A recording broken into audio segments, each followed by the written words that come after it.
कि आपके prime minister साहब ने बजट को डिले करके चाइना का दौरा किया, 5 दिन का दौरा किया उन्होंने, और उसके आपको पता है कि आईएमएफ के साथ मीटिंग थी, वापसी पे उनकी बजट आना। तो जिसको कहते हैं कि ये जिस तरह दूसरे कहते हैं कोयलों पे चलने वाली बात, ये डीकलिंग एक्ट जो है वो किस तरह आगे चलेगा, उसकी वजह यह है कि अमेरिका इस वक्त आपको पता होगा कि इस दिन almost in cold war with China. In circumstances के अंदर एक विंडो आई पाकिस्तान के लिए जिसको आप मुसलसल कैश करा रहे हैं। वो विंडो ये थी कि भारत के साथ रिलेशनशिप आइडियल नहीं है इस वक्त, सिर्फ इस वजह से बर्दाश्त कर रहा है। दूसरी बर्दाश्त करने की वजह यह है कि वॉशिंगटन डीसी में सर्कल्स ये समझते हैं कि अफगानिस्तान के अंदर अमेरिका की प्रेजेंस जरूरी थी। डोनाल्ड ट्रंप साहब अपनी हर स्पीच में फरमा रहे हैं कि तालिबान एग्री कर चुके थे कि हम बटग्राम एयर बेस रखें। किसी की जबान से मैंने ये दो लफ्ज नहीं सुने, to fix Pakistan permanently, to grass root issues को डिस्कस नहीं किया किसी ने भी, उसको टच ही नहीं किया किसी ने अभी तक। ग्रास रूट इश्यूज आपके क्या है? आपका ग्रास रूट इशू एजुकेशन है। आपके 4 करोड़ तो बच्चा स्कूलों में नहीं जा। अरे इमरान खान साहब मुसलसल वेस्टर्न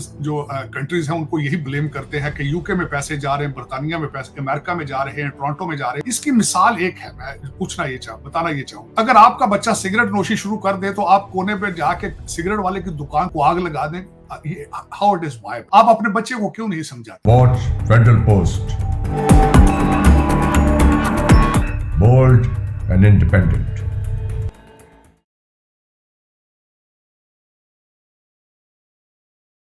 अस्सलाम वालेकुम, मैं हूं हसन जफर और आप देख रहे हैं टॉकिंग पॉलिटिक्स। मेरे साथ इस वक्त मौजूद हैं साजिद तारड़ साहब। तारड़ साहब रिपब्लिकन पार्टी के मेंबर हैं, प्रेसिडेंट डोनाल्ड ट्रंप साहब के साथ एसोसिएटेड हैं, उनकी इलेक्शन कैंपेन में इस वक्त मसरूफ हैं और उनकी कैबिनेट का हिस्सा भी रह चुके हैं।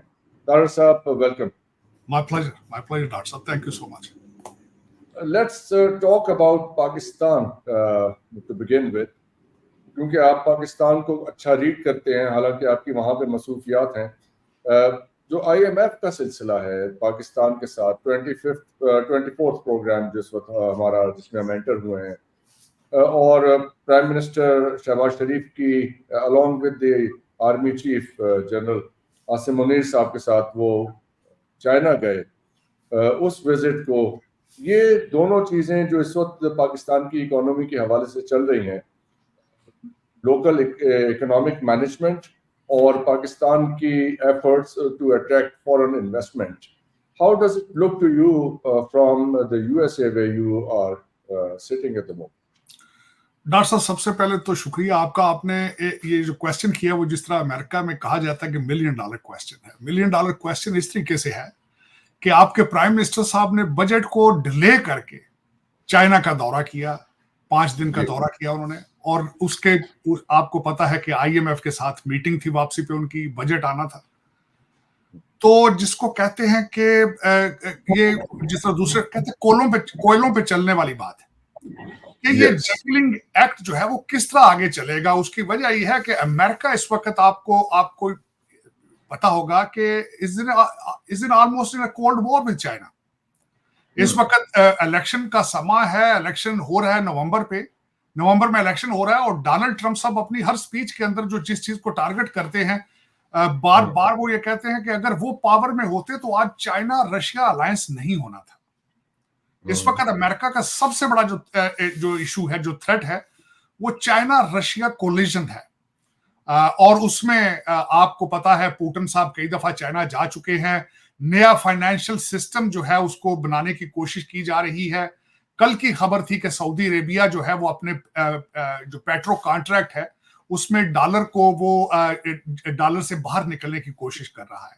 जो दुनिया में पहले एक चीज होती थी, पेट्रो डॉलर था, आज वो पेट्रो युआन एक नई टर्म्स आ रही है आगे। ब्रिक्स अपनी करेंसी बनाने के बारे में सोच रहा है। तो इन सर्कमस्टांसेस में आपके प्राइम मिनिस्टर साहब का दौरा चाइना और वापस आके फिर IMF के साथ, अब इसकी वजह क्या है? अमेरिका इस तरह बर्दाश्त क्यों कर रहा है सारी चीजें? Because both things don't really seem to be sitting together. उसमें मैं दो बताना ये चाहूंगा, इस वक्त वॉशिंगटन डीसी के अंदर चैटर क्या है और वो इतना क्यों बर्दाश्त कर रहा है चीजों को, मैं वो बताना चाह रहा था। एक तो America is going through its own worst political crisis, instability political बहुत ज्यादा है। हर शख्स के जबान पर है कि पिछले 12 साल से ओबामा साहब एस्टेब्लिशमेंट को कंट्रोल कर रहे हैं। बाइडन साहब के हालात आपको पता है, हंटर बाइडन के केसेस का आपको पता है। 3 साल जमहूरियत सोई रही है, कोई प्रॉब्लम नहीं था। जो ही डोनाल्ड ट्रंप साहब ने अपने प्रेसिडेंशियल कैंडिडेसी डिक्लेयर की है, उनके पोल ऊपर आए हैं, 90 से ज्यादा केसेस हैं। मुझे इत्फाक हुआ है उनके साथ 1 हफ्ता ट्रैवल करने में। हर दूसरी स्पीच में वो कहते थे कि I am facing more cases than Al Capone. इन सर्कमस्टांसेस के अंदर एक विंडो आई पाकिस्तान के लिए जिसको आप मुसलसल कैश करा रहे हैं। वो विंडो ये थी कि भारत के साथ रिलेशनशिप आइडियल नहीं है इस वक्त अमेरिका की, सिर्फ इस वजह से बर्दाश्त कर रहा है। दूसरी बर्दाश्त करने की वजह यह है कि वॉशिंगटन डीसी में सर्कल्स ये समझते हैं कि अफगानिस्तान के अंदर अमेरिका की प्रेजेंस जरूरी थी। डोनाल्ड ट्रंप साहब अपनी हर स्पीच में फरमा रहे हैं कि तालिबान एग्री कर चुके थे कि हम बटग्राम एयर बेस रखें और हमें रखनी चाहिए थी, लेकिन बाइडन एडमिनिस्ट्रेशन ने उसको सही कैलकुलेट नहीं किया। तो उस पे आके plan B, American plan B का हिस्सा पाकिस्तान बनता है कि कल को हो सकता है एयर स्पेस यूज करनी पड़ जाए, हो सकता है यहां पे किसी किस्म के यहां से ड्रोन या चीजें करने की जरूरत पड़े। उसी विंडो को आप कैश करा रहे हैं, उसी विंडो को आप आईएमएफ आपके साथ आज भी काम करने के लिए तैयार नजर आता है। हालांकि आप चाइना गए हैं, चाइना दोबारा आप सेकंड फेज जो है आप उसकी चलाने की कोशिश कर रहे हैं सी पैक की। अब वो उस पे कितना आप अमेरिका का बाजू कितना मरोड़ने तक कामयाब होते हैं या आपको इसकी इजाजत नहीं दी जाती। ये आने वाला इलेक्शन, ये जो हमारा नवंबर है, डिफाइन करेगा the future of democracy, future of America, और उसके बाद आपका फ्यूचर भी विद आईएमएफ डिफाइन करेगा इस नवंबर के बाद। इस नवंबर के बाद ये जो सिचुएशन है, जैसे आप रीड कर रहे हैं कि पाकिस्तान उस विंडो और ऑफ अपॉर्चुनिटी को एक्सप्लॉइट कर रहा है, but that is not a way of fixing the economy कि आप ऐसी विंडोज तलाश करें, ऐसे गैप्स तलाश करें जहां से आपको कुछ ब्रीदिंग स्पेस मिल जाए, कुछ इमदाद मिल जाए। It doesn't fix anything at all, not even for a short term. So ये जो पाकिस्तान की एक precarious situation है, they want to have the cake and eat it too, a little bit of China and a little bit of America. So don't you think that Pakistan needs to have a clear mind, openly take sides, make a decision which way we want to go? You thinking ऐसी situation आएगी पाकिस्तान के लिए अगले चंद सालों में, where they will have to make a very clear decision? आपने doctor साहब बड़ी अच्छी बात की। मैं सबसे पहले तो ये बताना चाहूंगा कि अभी तक जितने भी स्टेक होल्डर हैं पाकिस्तान के अंदर, किसी के जबान से मैंने ये 2 लफ्ज नहीं सुने to fix Pakistan permanently. To grass root issues को डिस्कस नहीं किया किसी ने भी, उसको टच ही नहीं किया किसी ने अभी तक। ग्रास रूट इश्यूज आपके क्या है? आपका ग्रास रूट इशू एजुकेशन है। आपके 4 करोड़ तो बच्चा स्कूलों में नहीं जा रहा है। उसके बाद दूसरा इशू आपका करप्शन है। तीसरा इशू, उसके मैं थोड़ा सा अगर मुझे आप टाइम दें तो मैं अर्ज करना चाहूंगा। डॉक्टर साहब, आपकी सिचुएशन ये है कि आप इस वक्त भारत से 76 साल पीछे हैं, 76 ईयर्स आप उनसे पीछे हैं। आपसे बांग्लादेश अलग हुआ है, आप 53 ईयर्स उनसे पीछे हैं। आप इस वक्त अफगानिस्तान से पीछे जा रहे हैं। मैं थोड़ा सा उसका कंपैरिजन करना चाहूंगा आपको। इस वक्त इंडियन करेंसी $1 के 83 रुपए है। इस वक्त टका जो है बंगाली $1 के 117 उनके टके हैं। इस वक्त $1 के 69 अफगानी हैं और आपके 278 हैं। और आप आईएमएफ आपको कह रहा है कि इसको 328 तक लेके जाना है, 323 तक इसको लेके जाना है। दूसरा कंपैरिजन मैं पेश करना चाहूंगा आपको कि आपकी जीडीपी, आपकी जो पर कैपिटा जीडीपी है, उस आपकी इस वक्त 1588 जीडीपी पर कैपिटा है। भारत की इस वक्त तकरीबन 2800 के करीब है पर जीडीपी पर कैपिटा। उसके बाद आपके बांग्लादेश की $2688 पर कैपिटा इनकम है उनकी। बल्कि मैं साथ इसकी मिसाल सिंगापुर की देना चाहूंगा। मैं हमेशा ये कहता हूं कि आपकी रूलिंग एलीट जो है, सारे एचएसोनियन जो हैं, जो बाहर से डिग्रियां लेकर आए हैं, इनके पास मॉडल सब मौजूद हैं लेकिन करना नहीं चाहते। मैं प्रेसिडेंट ली से बहुत ज्यादा मुतासर हूं, जो प्राइम मिनिस्टर थे सिंगापुर के। उनकी per capita income $88,500 GDP per capita. लेकिन उसमें डॉक्टर साहब मैं अर्ज ये करना चाहूंगा, अभी तक किसी शख्स ने, सबसे पहले तो मैं बताना चाहूंगा कि आपकी रूलिंग एलीट जो है लंदन बेस है सारी। अब एक दूसरा भी आपकी डेस्टिनेशन ऐड कर लें आप, उसमें टोरंटो है। मेरा टोरंटो जाना आना रहता है।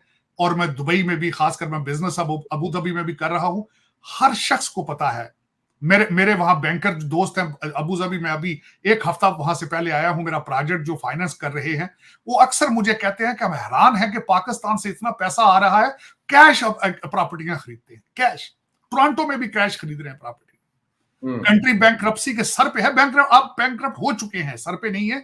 You are not only financially bankrupt, morally bankrupt हो चुके हैं, लेकिन आज तक किसी ने इसको एड्रेस करने की कोशिश नहीं की। उसकी वजह यह है, डॉक्टर साहब, हम जो बातें कर रहे हैं अभी, ये नई नहीं है।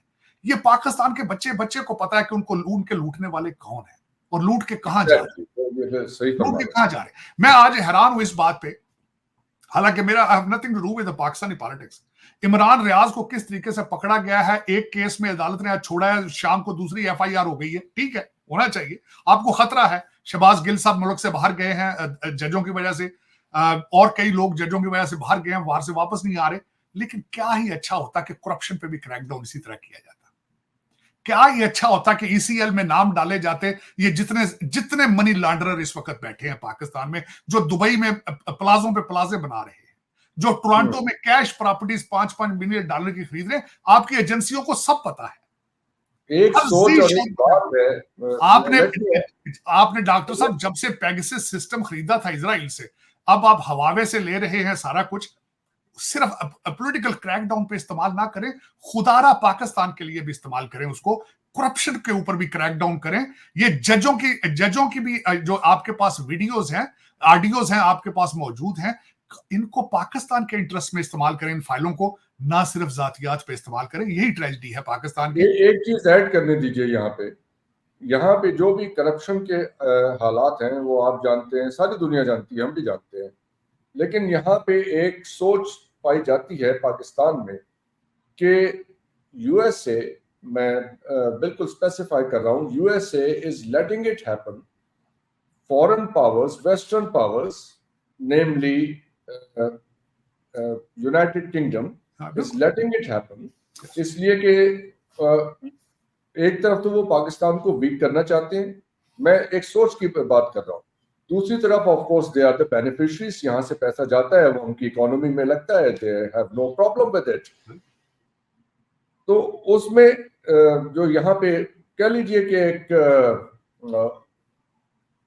एक परसेप्शन है कि इसके जरिए वो पाकिस्तान के न्यूक्लियर प्रोग्राम को कहीं वो उसको कंट्रोल करना चाहते हैं, and by pressurising Pakistan through these economic ways वो चाहते हैं कि पाकिस्तान को इनिशिएट करे इस डायरेक्शन में, लेट्स से एनपीटी पे साइन कर दे और फिर उसके बाद ग्रेजुअली आगे बढ़ते जाए।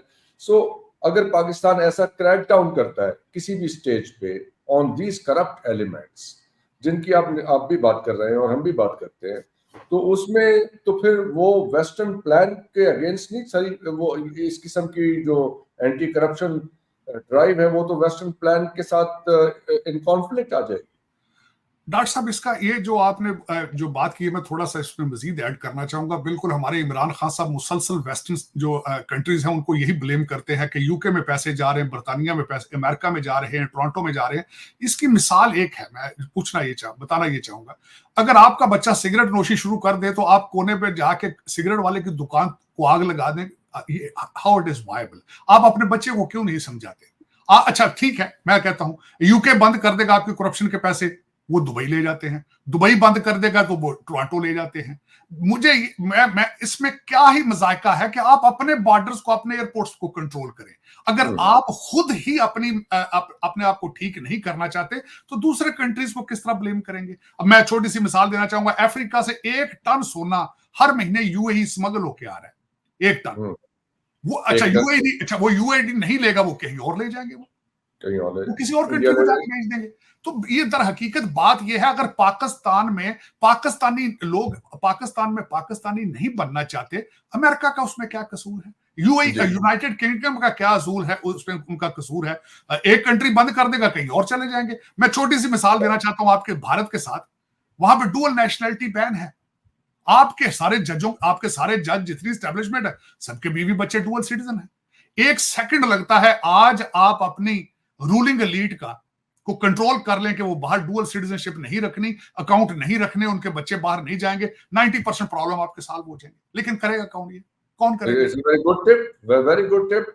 कोई नहीं आप डोनाल्ड ट्रंप साहब के साथ इस वक्त इतने करीब हैं, आपने पिछले हफ्ते आपने उनके साथ ट्रैवल भी किया है, और उनके खिलाफ जो केसेस हो रहे हैं, तो एक सिमिलैरिटी है between what is happening with president Trump और what is happening with Imran Khan. और यहाँ पे यह बात भी हो रही है कि व्हेन नवंबर के बाद अगर ट्रंप साहब वापस आते हैं ऑफिस में, ओवल में आते हैं, तो उसके बाद इमरान खान साहब को कुछ उससे फायदा हो सकता है। Is that true? नहीं, उसमें डॉक्टर साहब थोड़ी सी, बल्कि मैं आई वाज सरप्राइज्ड। मैं मुशाहिद हुसैन साहब से बड़ा इम्प्रेस्ड हूँ। ही इज मुस्लिम के वो न्यूज़पेपर, मैं मुस्लिम न्यूज़पेपर से बड़ा इम्प्रेस्ड हूँ। उसमें बड़े बड़े फिगर उसमें राइटर थे वो। अभी भी है कि पहले होते थे? नहीं, मेरा ख्याल मुस्लिम न्यूज़पेपर अब नहीं है आजकल, लेकिन वो उसमें शीरी मजारी थी, उसमें मुशाहिद हुसैन, उन्होंने पिछले दिनों हाँ जी, उन्होंने स्टेटमेंट दी। उन्होंने कहा कि जी खान साहब को पहले ही छोड़ दिया जाए, वरना के अमेरिका से कॉल आएगी तो फिर छोड़ा जाएगा। मैं उसमें थोड़ी सी करेक्शन करना चाहूंगा। उसमें सबसे पहले तो बात यह है कि this is not how the super powers of the countries behave. दूसरा ये है कि पाकिस्तान के इंटरनल मैटर्स में why Donald Trump will intervene in their, और उसमें मुझे किसी भी कंट्री, मैं सिर्फ इमरान खान साहब की बात नहीं करूंगा, किसी भी पाकिस्तान, किसी भी दूसरे कंट्री के में it is not, this is not norm, this is just a fiction और this is just a perception. इस तरह इट इज नॉट पॉसिबल के जो है वो चेंज आए तो चेंज में डोनाल्ड ट्रंप साहब जो है वो फोन उठा के कहें जी खान साहब को रिलीज कर दिया जाए। It is not possible. हाँ, इसमें सोचने में कोई मजायका नहीं है जिस तरह हमारे पाकिस्तान में होता है, लेकिन देखें दो चीजें हैं, इसमें सिमिलैरिटी जरूर है। मुझसे अक्सर ये क्वेश्चन किया जाता है, उसके बारे में पहले सवाल के बारे में कहूंगा। मैं डोनाल्ड ट्रंप साहब के साथ 2015 से I am involve with them, I have been very close with them, मैंने ट्रैवल किया उनके साथ बड़ा, और आई बिलीव, देखें डॉक्टर साहब, आप किसी की प्रोडक्ट आप नहीं बेच सकते जब तक आप उसमें खुद बिलीव न करें। मैं उनकी एक तो मैं पॉलिटिकल वर्कर हूं, बड़े अरसे से, सारी जिंदगी से पॉलिटिकल वर्कर हूं। अमेरिका में लॉ स्कूल में गया हूं, यहाँ पे मैं कई सियासतदानों के साथ लॉ स्कूलों में पढ़ता रहा हूं। आई ग्रू अप विद देम, मुझे 36 साल हो गए अमेरिका में आए, लेकिन उसमें मुमासलत बिल्कुल नहीं है। मुमासलत इसलिए नहीं है कि मैंने यहाँ तक डोनाल्ड ट्रंप साहब के साथ ना तो कोई पीरनियां देखे हैं, ना काले बकरे देखे हैं उनके पास, और ना ही उनको मुर्शद कहा जाता है, या ना उनको क्रिश्चियन का रिलीजियस लीडर नहीं है वो। एक तो सिमिलैरिटी नहीं। दूसरा उसमें मैं ऐड ये करना चाहूंगा, मैं कोट करना चाहूंगा, इलॉन मस्क ने पिछले दिनों एक चीज कही थी कि this is an international phenomenon कि authoritarianism is on the rise. ये सिर्फ not only in the US, everywhere. इसमें एस्टेब्लिशमेंट का ग्रो करना, उसमें आप और कई फैक्टर हैं। हमने जमहूरियत को रिफॉर्म नहीं किया, उसमें क्रैक्स आ रहे हैं, और जमहूरियत का एक सेट रूल नहीं है सारे ममालिक में। कहीं मल्टी पार्टी सिस्टम है, कहीं 2 पार्टी सिस्टम है, और फिर बिलखसूस it has to do with the social media को हम नहीं कंट्रोल कर पा रहे। सोशल मीडिया जिसको डोनाल्ड ट्रंप साहब मुसलसल बार बार ये कहते हैं कि इट्स अ फेक न्यूज। और उसमें जो मैं ऐड करना चाहूंगा चीज, उसमें कि इस वक्त जर्नलिज्म हैज डाइड, जर्नलिज्म खत्म हो चुका है। इसको मीडिया एंटरप्राइज ने उसको रिप्लेस कर लिया है। दुनिया के करप्ट कॉर्पोरेशंस जो हैं वो अपने अपने चैनल चलाती हैं, और उनके लिए उनके पीछे उनके अपने मकासद होते हैं। Unfortunately that's the biggest challenge. मेरा आज इस सिलसिले में एक आर्टिकल भी आया है पाकिस्तान के न्यूज चैनल्स के हवाले से, मैं आपके साथ शेयर करूंगा। उसमें लार्जली हमने यही चीजें एक्सप्लोर की हैं कि how corporate companies have taken over the media. तो ये आगे चलते हैं जरा। मैं इमरान खान साहब की बात हो रही है, उनके हवाले से मैं आपके साथ एक चीज़ शेयर करूं। आज शाम को मेरी बात हो रही थी जनरल नईम लोधी साहब से। वो पीटीआई और इस्टेब्लिशमेंट के दरमियान कुछ मीडिएट करने की वो एफर्ट कर रहे हैं। तो उन्होंने शेयर किया मेरे साथ के 3 पॉइंट्स हैं जो उन्होंने रखे हैं दोनों पार्टियों के सामने। एक उसमें उन्होंने कहा कि स्टेज 1 ये है कि माहौल को बेहतर बनाया जाए और गाली गलौज और इल्ज़ाम तराशी और वर्बल बम्बार्डमेंट जो है उसको खत्म कर दिया जाए, cease fire on that front. और फिर सेकंड उन्होंने कहा कि 9 मई को टेकअप किया जाए and PTI should accept take some responsibility for whatever happened, और उससे दूसरी पार्टी को एक स्पेस मिल जाएगी टू कम 2 स्टेप्स फॉरवर्ड। और तीसरी स्टेज जो है उन्होंने कहा कि उसमें 8 फरवरी की जो ग्रीवेंसेस हैं जिनको भी फॉर्म 45 47 वाली उन्हें एड्रेस किया जाए। तो मेरी इसमें बहुत रिजर्वेशंस थी कि इसमें तो एस्टेब्लिशमेंट इन तीनों चीज़ों से कोई फायदा नहीं होता। If I were to advise the Pakistani establishment तो मैं तो उन्हें कहूँगा कि ये तीनों चीज़ें ना माने, क्योंकि उससे उन्हें कोई फायदा नहीं है। आपको क्या लगता है कि इस सारे इस डेडलॉक से निकलने का क्या रास्ता है फॉर द एस्टेब्लिशमेंट? डॉक्टर लाठी भी ना साहब, मैं थोड़ा सा पाकिस्तान के पॉलिटिकल स्ट्रक्चर पे जो मेरी ओपिनियन है वो मैंने भी कोशिश की है। मैं खुद चाहता हूं पाकिस्तान शुड मूव फॉरवर्ड, बल्कि बिलखसूस मेरा बहुत ज्यादा जो बिजनेस रिलेशन है वो भारत के साथ है, और मुझे दुख होता है कि हम इकट्ठे एक सफर में निकले थे और हम बहुत पीछे रह चुके हैं। ये सबसे बड़ी मुझे तकलीफ ये होती है कि, और उसी के रिजल्ट में मैं कोशिश करता हूं कि पाकिस्तान में बेहतरी के लिए बाई पार्टिजन बेसिस पे बात करूं। और मैं बिल्कुल, मेरा किसी पार्टी के साथ एफिलिएशन नहीं है। मैंने खुद मीडिएशन की ट्राई की है, लेकिन उस पर एक चीज पे आकर रुक जाता है कि खान साहब की गारंटी कौन देगा। ये एक बहुत बड़ा सवाल, बहुत बड़ा प्रॉब्लम है कि खान साहब की गारंटी कौन देगा। तो उसमें सुबह से लेकर शाम तक जो बातें होती हैं, शाम को खान साहब अपना माइंड चेंज कर लेते हैं। अफसोस के साथ मैं ये कहूंगा, अफसोस के साथ कि तीनों की तीनों पार्टियां एस्टेब्लिशमेंट के पेट से पैदा हुई हैं, उनके बगैर चल नहीं सकती हैं, उनके बगैर पॉसिबल नहीं है। अब बार बार मुझसे कई दफा मेरे कई दोस्त मुझे आर्गू करते हैं मेरे साथ के एस्टेब्लिशमेंट आर्मी हमारी अच्छी नहीं, आर्मी नहीं। तो मेरा दूसरा सवाल ये होता है, आपकी जुडिशरी ठीक है? आपकी ब्यूरोक्रेसी ठीक है? आपका सारे का सारा स्ट्रक्चर जो है, बिजनेसमैन ठीक है? ये भी ऐड कर लीजिए, कुछ भी नहीं ठीक। तो दर हकीकत डॉक्टर साहब जो मेरा जो एक कंक्लूजन है वो ये है कि भारत में मोदी साहब ने उनको नेशनलिज्म दिया है, चाहे आप उसको हिंदुत्व कह लें, चाहे उनको आरएसएस कह लें। देखें the countries population I agree with you. 80% Hindu हैं वहां पे। Good for the country. He has done good for the country. तो हमारे बिल्कुल उनके लिए अच्छे हैं वो।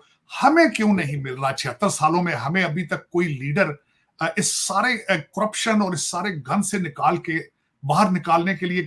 आज सुबह मैं एक डिस्कस पाकिस्तान के हवाले से चीज की है, तो जिस तरह मैं पहले भी कह रहा था, आज तक किसी ने एक्सपोर्ट को बढ़ाने की कोशिश ही नहीं की है। आपकी फॉरेन पॉलिसी इंडिपेंडेंट हो ही नहीं सकती जब तक आप अपने पांव पे खड़े नहीं होंगे। जहां से पैसा आता है वहां से टर्म्स साथ आती हैं, आपने उस टर्म्स के साथ चलना होता है। आपका इस वक्त का जो बजट है उसमें से आधा तो सारे आपके कर्जों की किस्तें हैं, और उसमें आज तक कभी, और आपके जितने पॉलिसी मेकर हैं, आपके एजुकेशन पॉलिसी मेकर हैं, उन सब के बच्चे लंदन पढ़ रहे हैं, वो आपकी पॉलिसी क्यों बनाएंगे? आप इस वक्त, मैं अक्सर ये कहता हूं कि आपके ज्यादातर कैबिनेट के मेंबर और की प्लेयर जो होते हैं वो तो कैरी ऑन लगेज के साथ पाकिस्तान आते हैं।